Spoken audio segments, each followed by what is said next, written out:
Bwana asifiwe. Nilikuja hapa, hii ni mara ya pili nikija hapa. Nilikuja tarehe 21 mwezi wa 12. Nikasukumwa nije kushukuru Mungu kwa sababu nilipokukanyaga hapa sikuondoka kwa hasara.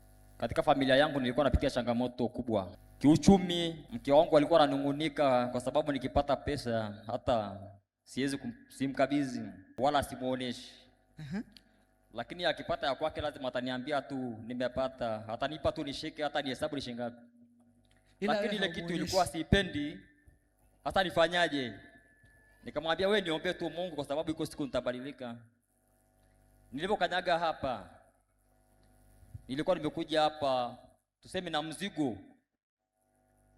Nilikuwa nadaiwa, sikujua kwamba nitalipaje hiyo pesa.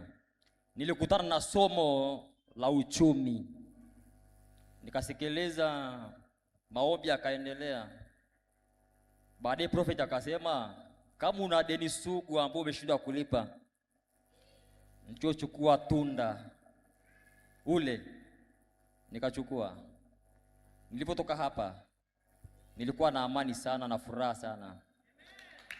Wow.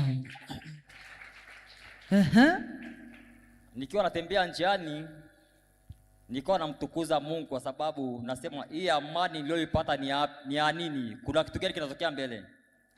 Tarehe 21 nikakata, tarehe 22, tarehe 23, tarehe 24 madeni yote nimelipa. Madeni yote ukayalipa? Nimelipa kirahisi. Ulilipa kirahisi baada ya kutoka hapa? Baada ya kutoka hapa. Yes. Na pia sasa mke wangu anapokea pesa kutoka kwangu. Ay. Wanawake vigelege. Ay.